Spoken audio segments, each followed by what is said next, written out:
सुबह सुबह सविता जल्दी जल्दी काम निपटाने में लगी थी। चूल्हे पर सब्जी चढ़ी थी, तवे पर पराठे सिक रहे थे, हाथ तेजी से चल रहे थे। उसकी हर हरकत में एक अजीब सी बेचैनी थी। शारीरिक तौर पर वो यहाँ थी, मगर मन कहीं और था। बगल के कमरे में उसकी सास श्रीमती शारदा जी बैठकर बिस्तर से उठ गई थी। कुकर की सीटी और बर्तनों की आवाज ने उन्हें जगा दिया था। उन्होंने घड़ी की ओर देखा। अभी सिर्फ 6:30 बजे थे। माथे पर हल्की सी शिकन पड़ी। आज रविवार है और रविवार को हमारे घर में तो 11 बजे से पहले कोई नाश्ता नहीं करता। फिर बहू इतनी सुबह सुबह उठकर क्या कर रही है? कोई बात तो जरूर है। दूसरी ओर महेश जी अपनी कुर्सी पर बैठे अखबार के पन्ने पलट रहे थे। खबरें पढ़ने में पूरी तरह मग्न थे। कुछ ही देर बाद सविता काम निपटाकर कमरे में चली गई। फिर तैयार होकर सास ससुर के कमरे में दाखिल हुई। उसने पहले सास और फिर ससुर के पैर छुए। माँ जी, बाबूजी, उसकी आवाज में हिचकिचाहट साफ झलक रही थी। मैं आज अपने मायके जा रही हूँ। शारदा जी का चेहरा तन गया और महेश जी ने अखबार नीचे रख दिया। दोनों की निगाहें एक साथ सविता पर टिक गईं। क्यों? 1 हफ्ता भी नहीं हुआ जब तू मायके होकर आई थी, फिर आज कौन सी जरूरत आ पड़ी वहां जाने की? शारदा जी ने सवाल किया। सविता ने थोड़ा स्पष्ट किया।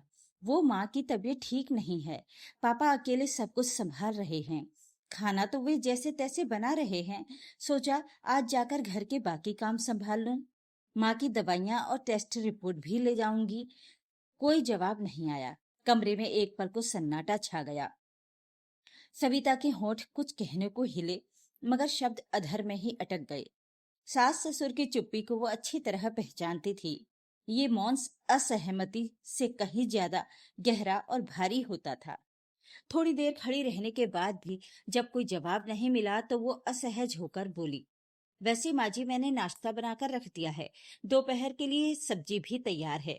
आपको कोई परेशानी नहीं होगी। इतना कहने के बाद भी किसी ने कुछ नहीं कहा तो सविता चुपचाप अपने कमरे में लौट आई। इधर शारदा जी और महेश जी एक दूसरे की ओर देखने लगे। हमसे तो बड़ी भूल हो गई, शारदा जी ने ठंडी सांस छोड़ते हुए कहा। अपने ही शहर की लड़की को बहू बनाकर ले आए। जब भी मन होता है मुंह उठाकर चल पड़ती है। ससुराल तो जैसे होटल हो गया है। जब जी चाहे आओ, जब जी चाहे चले जाओ। महेश जी ने भी हामी भरी और गुस्से में अखबार मोड़ते हुए कहा, ये बहुएं तो जितना सिर पर चढ़ाओ उतना ही चढ़ती हैं। हफ्ता भी पूरा नहीं हुआ पिछली बार गए हुए, अब फिर मायके जाने की तैयारी। आज जाती है तो चली जाए, लेकिन आइंदा से समझा देना बहू को। शारदा जी की आंखों में अब खींच के साथ साथ नाराजगी भी दिखने लगी। उन्होंने महेश जी की बात पर सहमति जताते हुए कहा, सही कहते हैं आप। बहू की लगाम कस कर रखनी पड़ेगी। रोज रोज मायके जाना हमारे यहाँ नहीं चलेगा। अब तो जैसे बहू नहीं कोई मेहमान हो गई। 2 दिन यहाँ तो तीसरे दिन वहां। फिर महेश जी बोले, और वो रोहित भी तो कुछ नहीं कहता। उसे शायद बीवी के आगे बोलने की हिम्मत ही नहीं होती। जोरू का गुलाम कहीं का। उधर सविता अपने कमरे में बिस्तर पर बैठी थी, मगर ध्यान तो उसका मायके में ही लगा था। उसके गालों पर गर्म आंसू चुपचाप बह रहे थे। हर बार यही तो होता था। मायके जाने की बात छेड़ते ही घर में तनाव की दीवार खड़ी हो जाती। उसका इकलौता भाई अब अमेरिका में था। पिछले साल ही कंपनी ने उसे 3 साल के कॉन्ट्रैक्ट पर भेजा था। उसकी अनुपस्थिति में माता पिता की जिम्मेदारी संभालने वाली सविता ही तो थी। कभी माँ की तबीयत खराब तो कभी पापा की। अगर मैं नहीं देखूंगी तो कौन देखेगा? आंखों से गिरते आंसू उसकी गोद में रखे दुपट्टे को भिगो गए, मगर उसने खुद को संभाला। बैग उठाया, स्कूटर की चाबी ली और निकल पड़ी। रोहित अभी तक अपने कमरे में सो रहा था। सविता ने उसे रात को ही बता दिया था कि वो मायके जा रही है। रोहित ने बस इतना ही कहा था, जाना है तो जाओ, लेकिन माँ पापा को थोड़ा मना लो। अगर तुम थोड़ी बातों को बैलेंस कर लो तो बात नहीं बिगड़ेगी। रोहित जानता था कि सविता की मंशा गलत नहीं है। वो एक संवेदनशील पति था, लेकिन माता पिता की भावनाओं को भी समझता था। उसका बस यही सोचना था कि सविता दोनों घरों की जिम्मेदारियों को संतुलित रूप से निभाए, ताकि किसी को शिकायत करने का मौका न मिले। हे भगवान, बस मेरी माँ की तबीयत ठीक हो जाए। पापा की तबीयत भी कहाँ ठीक रहती है। न जाने मैं अकेले घर का काम कैसे कर रही हूँ। सोचते सोचते सविता की आंखें फिर से नम हो गईं। सविता जब अपने मायके पहुंची तो देखा माँ बिस्तर पर लेटी थी। चेहरा पीला था और आंखों में थकान उतर आई थी। पापा रसोई से बाहर आते हुए बोले, सविता तू आ गई? बहुत अच्छा किया बेटा। देख मैंने बेसन का चीला बनाया है, खाकर बता कैसा बना है। सविता के पापा गोपाल जी ने एक टुकड़ा उसके मुंह में डाला तो सविता बोली, वाह बहुत अच्छा बना है पापा। चलिए आप बैठिए, मैं और बनाकर लाती हूँ। सविता के पापा हंसते हुए बोले, अरे मैं बना लूंगा, तू चिंता मत कर। अब मैं आ गई हूं ना, थोड़ी देर आराम कीजिए, मैं सब संभाल लूंगी। उसने पर्स एक ओर रखा और तुरंत काम में जुट गई। नाश्ता निपटाने के बाद उसने घर की हालत देखी। बर्तन एक कोने में झूठे पड़े थे, कुछ कपड़े बालकनी में टंगे थे, कुछ वॉशिंग मशीन में पड़े थे। फर्श पर भी गंदगी थी। पिछले 1 महीने से काम वाली बाई नहीं आ रही थी और माँ की तबीयत भी ठीक नहीं थी। सविता ने पहले घर की सफाई की, बर्तन मांजे, कपड़े धोए, फिर झाड़ू पोछा करके पूरा घर चमका दिया। बाकी दवाइयों की याद आई तो पर्ची लेकर निकलने को हुई, लेकिन तभी दरवाजे की घंटी बजी। दरवाजे पर उसका पति रोहित खड़ा था। तुम थक जाओगी, सोचा कि तुम्हारी मदद कर दूं, रोहित ने कहा। मैं अभी बस दवाइयां लेने ही जा रही थी, मेडिकल रिपोर्ट भी लेनी थी। सविता बोली, तुम रहने दो, रोहित ने कहा। तुम रहने दो, रोहित ने कहा। रिपोर्ट और दवाइयां मैं ले आता हूँ। रोहित के इस केयरिंग नेचर को सविता और उसके माता पिता बहुत सराहते थे। रोहित ने माँ पापा से हालचाल पूछा, मेडिकल स्टोर से दवाइयां लेकर आया और रिपोर्ट्स भी समय पर लाकर दे दी। कुछ घंटों में दोनों ने मिलकर घर को फिर से सजा दिया। सविता को लगा जैसे मायका फिर से सांस लेने लगा हो। शाम होते ही सविता ने विदा ली। माँ लता जी ने हाथ पकड़कर कहा, चिंता मत करना, तुम दोनों के हंसते चेहरे देखकर ही तबीयत अच्छी महसूस होने लगी है। स्कूटर स्टार्ट हुआ और ससुराल की तरफ बढ़ चला। रोहित ने गाड़ी से उसे फॉलो किया। जब वे दोनों घर पहुंचे तो रोहित ने झट से कहा, तुम रसोई में मत जाना, मैं खाना बाहर से मंगवा लेता हूँ। कभी कभी बाहर का खाना भी ठीक होता है। सविता के चेहरे पर थकावट साफ दिख रही थी, लेकिन सुकून भी था। लेकिन जैसे ही वो ड्राइंग रूम में पहुंची, सामने सास ससुर बैठे थे। उनकी आंखों में ना तो चिंता थी, ना ही हमदर्दी, बस तिरछी निगाहें और खामोश सवाल। अभी वो अपने कमरे तक भी नहीं पहुंची थी कि सासू माँ की आवाज ने उसके कदम रोक दिए। अब फुर्सत मिली है तुम्हें घर लौटने की, सारा काम पड़ा है। अब जल्दी से डिनर की तैयारी कर लो, जाने कब बनेगा और कब मिलेगा खाने को। शब्द तीर की तरह चुभे। उसे लगा था कि सास ससुर उससे उसकी माँ का हालचाल पूछेंगे, लेकिन यहाँ तो इन लोगों को अपनी चिंता सता रही थी। जवाब में सविता झुकी नजरों के साथ कुछ कहने जा रही थी कि तभी रोहित की आवाज गूंजी, माँ मैंने डिनर ऑर्डर कर दिया है, आता ही होगा। कमरे में सन्नाटा छा गया। बाहर का खाना? शारदा जी लगभग चौंक कर बोली, तू क्या चाहता है बेटा? जैसे बहू की माँ वहां बिस्तर पर पड़ी है, वैसे हम भी बिस्तर पकड़ लें? बाहर का खाना खिलाकर बीमार करने का इरादा है तुम्हारा? रोहित ने शांत स्वर में जवाब दिया, अरे नहीं माँ, कभी कभी तो चलता है। सविता सुबह से मायके में काम कर रही थी, थक गई है। एक दिन बाहर का खाना खा लेंगे तो कुछ नहीं बिगड़ेगा। सविता चुपचाप खड़ी रही। शारदा जी ने तीखे स्वर में कहा, ठीक है, आज बाहर से खा लेंगे, लेकिन ये हर बार का काम नहीं होना चाहिए।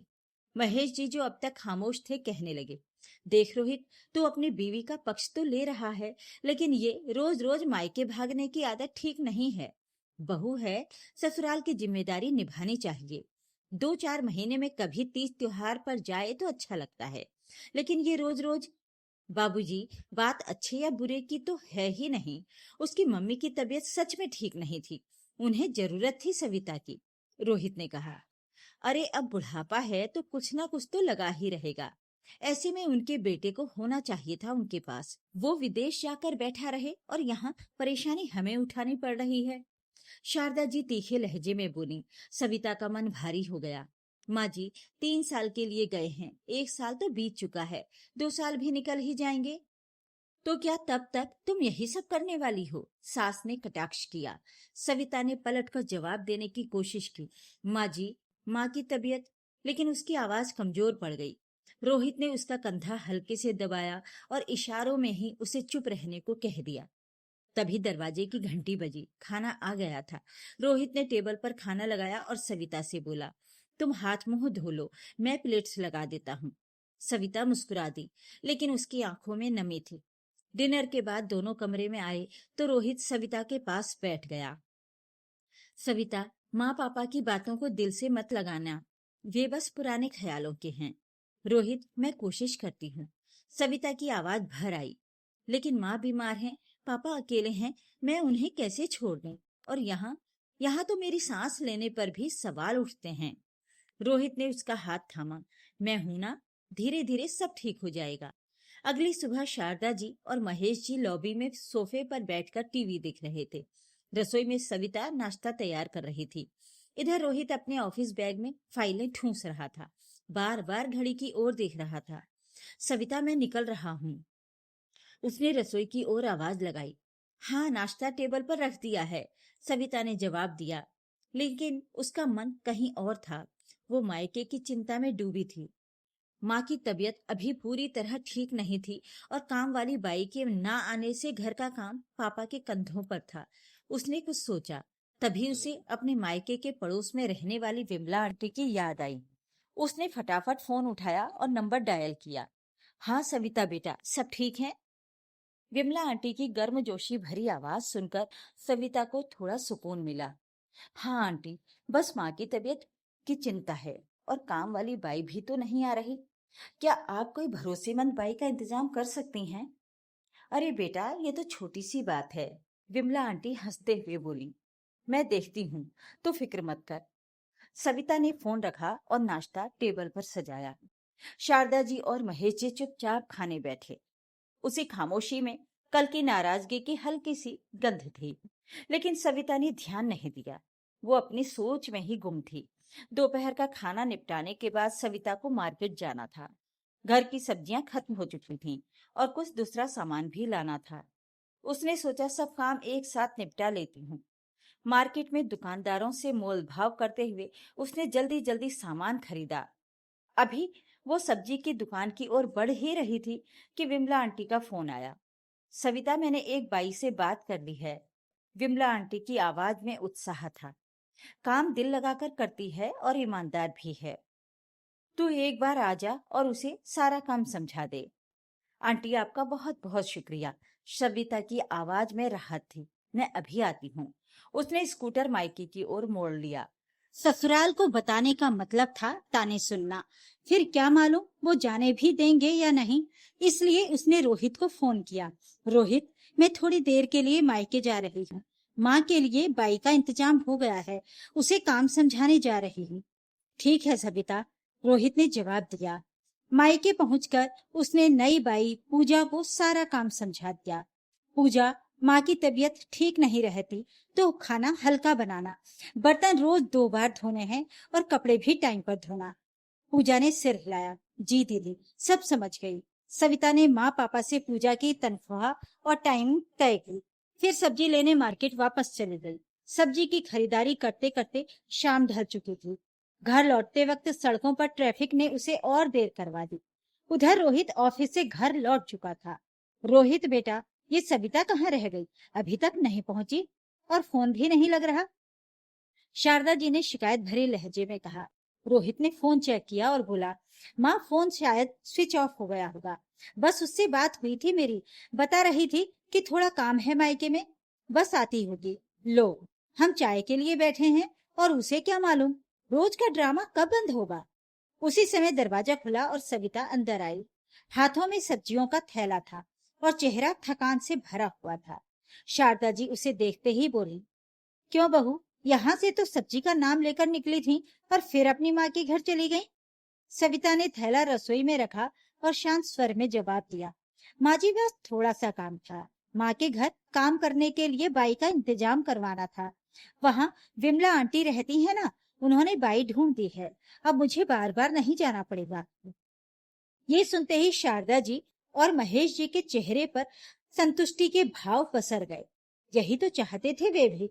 फिर शारदा जी ने सिर हिलाया और बोली, अच्छा अच्छा, ये ठीक किया तुमने। चलो अब सबके लिए चाय बनाकर ले आओ। और हाँ, सुबह के बर्तन भी झूठे पड़े हैं, काम वाली बाई भी नहीं आई, वो भी धो देना। थकी हारी सविता चुपचाप रसोई में चली गई। रोहित भी हाथ मुंह धोकर रसोई में आ गया।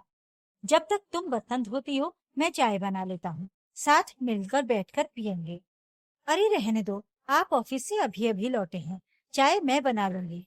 बिल्कुल नहीं, आज तो चाय मेरे हाथों से ही बनेगी। घबराओ नहीं, चीनी की जगह नमक नहीं डालूंगा। दोनों एक साथ खिलखिलाकर हंस पड़े। धीरे धीरे दिन बीतने लगे। अब सविता की माँ की तबीयत थोड़ी संभल गई, इसलिए सविता की चिंता थोड़ी कम हो गई थी। साथ ही उसके घर में भी शांति लौट आई थी। शारदा जी और महेश जी भी अपनी बहू से पूरी तरह संतुष्ट थे, और संतुष्टि का कारण यही था कि पूरे 25 दिन हो गए थे और सविता अपने मायके नहीं गई, बस किसी काम वाली बाई की तरह दिन रात उनकी सेवा में जुटी थी। आज रविवार था। दोपहर के खाने के बाद सविता रसोई की सफाई कर रही थी। बाहर लॉबी में शारदा जी, महेश जी और रोहित एक साथ बैठकर टीवी देख रहे थे। टीवी पर कोई पुरानी फिल्म चल रही थी। तभी शारदा जी का फोन बजा। स्क्रीन पर उनकी बेटी सोनल का नाम चमका। हाँ सोनल बेटा, सब ठीक? शारदा जी की आवाज में उत्साह था। फोन पर कुछ देर बात हुई और जैसे ही उन्होंने फोन रखा, उनका चेहरा खुशी से चमक उठा। अरे बहू, उन्होंने रसोई की ओर आवाज लगाई। सोनल शाम को अपने बच्चों के साथ आ रही है, पूरा 1 हफ्ता रहेगी यहाँ। उनके लिए स्पेशल खाना तैयार कर देना। सविता ने रसोई से जवाब दिया, जी माँ जी, मैं तैयारी शुरू करती हूँ।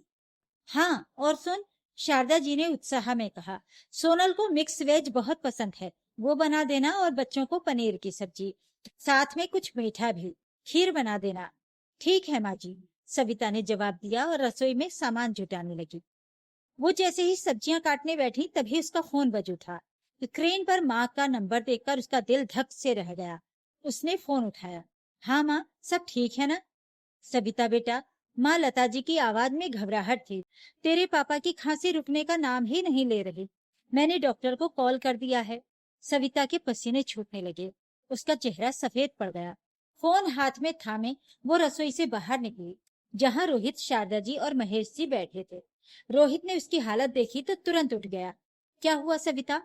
माँ का फोन था। सविता की आवाज में घबराहट थी। पापा की खांसी बहुत बढ़ गई है, उनकी हालत खराब है। वैसे भी वे दमा के मरीज हैं, लगता है अस्थमा का अटैक आया है। डॉक्टर को उन्होंने फोन करके बुला लिया है, लेकिन मुझे अभी जाना होगा।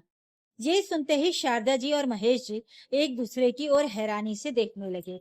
सविता ने रोहित की ओर देखा और बोली, रात का खाना हम बाहर से मंगवा लेंगे, लेकिन अभी मेरा जाना बहुत जरूरी है। शारदा जी ने भौहें सिकोड़कर तीखे लहजे में कहा, लो, अब तक माँ बीमार थी और अब पापा बीमार। मुझे समझ नहीं आता ये तमाशा कब तक चलेगा। रोहित ने बीच में टोकते हुए कहा, माँ प्लीज, अभी ये सब बातें मत करो। सविता के पापा की तबीयत गंभीर है। महेश जी ने गुस्से में टीवी का रिमोट सोफे पर पटका और बोले, अभी क्यों नहीं, जो बात होगी अभी होगी, बहुत हो गया ये सब। शारदा जी ने सविता की ओर देखते हुए कहा, देख बहू, डॉक्टर को तेरी माँ ने बुला ही लिया है, वो इलाज भी कर देगा, फिर तुझे वहां जाने की क्या जरूरत है? मायके से ज्यादा अब ससुराल पर ध्यान दो। छोटी छोटी बातों पर वहां चले जाना सरासर गलत है। तुम्हारे माँ बाप ने शादी करके तुम्हें यहाँ भेजा है, अब वो घर तुम्हारा नहीं, यही है घर तुम्हारा। मायका भूलकर ससुराल की जिम्मेदारियां निभाओ। सविता का चेहरा गुस्से से लाल हो गया। उसने गहरी सांस ली और दृढ़ स्वर में कहा, माँ जी, जब से मैं इस घर में आई हूँ, ससुराल की जिम्मेदारियों में कोई कसर नहीं छोड़ी, लेकिन मेरे मम्मी पापा भी मेरे अपने हैं। बेशक मेरी शादी हो गई है, लेकिन उनके साथ मेरा खून का रिश्ता तो नहीं टूटा। मेरी रगों में उनका ही खून दौड़ता है। मैं आज भी उनकी बेटी हूँ और वे मेरे माँ बाप हैं। शारदा जी ने तुरंत जवाब दिया, हमने कब कहा कि वो तेरे माँ बाप नहीं है? हम तो बस इतना कह रहे हैं कि शादी के बाद बेटी को ससुराल पर ध्यान देना चाहिए, मायके पर नहीं। तेरे माँ बाप की जिम्मेदारियां तेरा भाई देखे, ये तेरा काम नहीं है। ये सुनकर रोहित के सब्र का बांध टूट गया। वो गुस्से से बोला, बस कीजिए माँ, एक तो सविता के पापा बीमार हैं, ऊपर से आप कुछ समझने को तैयार नहीं। महेश जी ने तीखी नजरों से रोहित की ओर देखा। समझने को तू तैयार नहीं है बेटा, जोरू का गुलाम बनकर उसकी हाँ में हाँ मिलाता फिरता है, शर्म नहीं आती? तेरी बातों का कोई मोल नहीं रहा तेरे लिए, लेकिन अब बहुत हुआ, आज तो फैसला होकर रहेगा। रोहित का चेहरा गुस्से से तमतमा गया। उसने जोर से कहा, ठीक है, आप फैसला चाहते हैं ना, तो सुन लीजिए मेरा फैसला। हम आज ये घर छोड़कर जा रहे। क्या कहा तूने? शारदा जी की आवाज कांप रही थी। उनकी आंखें गुस्से और सदमे से फैल गईं। हमें छोड़ने की बात कर रहे हो? अपने माँ बाप को, जिन्होंने तुझे इस दुनिया में लाया, तुझे पाल पोस कर बड़ा किया, पढ़ाया लिखाया। आज तू जो कुछ भी है हमारी बदौलत है। तेरी इच्छाएं पूरी करने के लिए हमने न जाने कितने समझौते किए, लेकिन तुझे कभी कमी नहीं होने दी। और आज तू पल भर की इस लड़की के लिए हमें छोड़ने की बात कर रहा है। रोहित ने गहरी सांस ली और शांत लेकिन दृढ़ स्वर में जवाब दिया, माँ, बाबूजी, आपने जो बातें अभी कही, क्या वही बातें सविता पर लागू नहीं होती? उसके माँ बाप ने भी उसे जन्म दिया है, उसे पाल पोस कर बड़ा किया है, उसे पढ़ाया लिखाया है। उन्होंने भी अपनी बेटी के लिए जिंदगी में न जाने कितने समझौते किए होंगे। उसकी शादी के लिए न जाने कितनी मुश्किलों से पैसों का इंतजाम किया होगा ताकि वो खुश रहे। तो क्या उसका फर्ज नहीं बनता कि अपने माँ बाप के दुख तकलीफ में उनके साथ खड़ी रहे? माँ बाप तो माँ बाप हैं, चाहे मेरे हों या सविता के। माँ बाप के प्रति फर्ज निभाने में भेदभाव कैसा? और अगर सविता अपने माँ बाप की सेवा नहीं कर सकती, तो मुझे क्या हक है कि मैं उससे आप लोगों की सेवा की उम्मीद करूं? कमरे में सन्नाटा छा गया। शारदा जी और महेश जी एक दूसरे की ओर देखने लगे, लेकिन उनके पास कोई जवाब नहीं था। सविता की आंखें भर आईं। उसके शब्दों को रोहित ने अपनी आवाज दी थी, लेकिन शारदा जी और महेश जी बिल्कुल चुप थे। रोहित ने कार की चाबी उठाई। चलो सविता, पहले तुम्हारे पापा को संभालना जरूरी है, बाकी बातें बाद में देखेंगे। सविता ने नजरें झुका ली। कुछ कहे बिना वो रोहित के पीछे चल गई। सविता के घर पहुंचते ही माँ लता जी ने दरवाजा खोला। डॉक्टर अभी आए थे बेटा, इंजेक्शन दिए हैं, कह रहे थे अगर समय पर इलाज ना होता तो खतरा बढ़ जाता। सविता पापा के पास गई, उनका माथा सहलाया और धीरे से कहा, पापा अब सब ठीक हो जाएगा, मैं यही हूँ। गोपाल जी ने उसकी उंगलियां थामी और एक मुस्कान के साथ सिर हिला दिया। रोहित एक कोने में खड़ा ये सब देख रहा। बेटी और पिता के बीच एक अदृश्य लेकिन बेहद मजबूत डोर। डॉक्टर ने दवाइयां लिखी और टेस्ट करवाने को कहा, तो रोहित और सविता पापा को अपने साथ गाड़ी में बिठाकर टेस्ट करवाने ले गए। उसी शाम दरवाजे पर दस्तक हुई। सविता ने दरवाजा खोला। सामने शारदा जी और महेश जी खड़े थे। हाथ में घर के बने खाने का टिफिन था, जिसमें गोपाल जी के लिए खिचड़ी और बाकी लोगों के लिए रोटी सब्जी थी। सविता हैरानी से उन्हें देखती रह गई। शारदा जी ने टिफिन टेबल पर रखा और फिर गोपाल जी का हालचाल पूछने लगी। कुछ देर बाद जब शारदा जी और महेश जी वापस जाने लगे, तो सविता चुपचाप उनके साथ दरवाजे तक आई। दरवाजे की चौखट पर रुकते हुए शारदा जी ने उसका हाथ थामा और पहली बार एक माँ की तरह मुस्कुराकर बोली, बेटी, अपने पापा का पूरा ध्यान रखना, जब तक वे ठीक नहीं हो जाते यहीं रहो, बाकी चिंता मत करना, मैं सब संभाल लूंगी। शायद उन्हें समझ में आ चुका था कि बहू कोई जानवर नहीं जिसे भाड़े पर लाए और खूंटे से बांध दिया जाए। वो भी इंसान है, जिसे अपनी स्वतंत्रता बाकी इंसानों की तरह ही प्यारी है। सविता स्तब्ध रह गई। वो कुछ कहना चाहती थी, पर शब्द नहीं मिले। भरी आंखों के साथ उसने झुककर ससुर जी के पैर छुए और अंदर आ गई। सबने मिलकर टिफिन में से खाना निकाला और एक साथ खाना खाया। रोहित उसी रात लौट गया था, लेकिन जब 2 दिन बाद सविता मायके से लौटकर अपनी ससुराल आई, तो घर की हवा कुछ बदली बदली सी लगी। अब घर का माहौल पहले जैसा बोझिल नहीं था। जिन सास ससुर की हर बात में कड़वाहट का जहर घुला रहता था, आज उनके लहजे में ममता और प्रेम की मिठास घुल चुकी थी। घर वही था, लोग भी वही थे, बस सोचने का नजरिया बदल गया था। अब हर बात में बहू को आदेश नहीं दिया जाता था, बल्कि राय ली जाती थी। वो अभी भी बहू बनकर ससुराल के सारे फर्ज निभाती थी, लेकिन कठिन परिस्थितियों में तुरंत माँ बाप के पास जाकर उनका सहारा भी बन जाती, क्योंकि बहू होने के साथ साथ वो एक बेटी भी थी। तो ये थी आज की कहानी। आपको ये कहानी कैसी लगी कमेंट बॉक्स में जरूर लिखिए। वीडियो को लाइक और शेयर जरूर करें और मेरे चैनल को सब्सक्राइब भी जरूर कर लीजिएगा। धन्यवाद।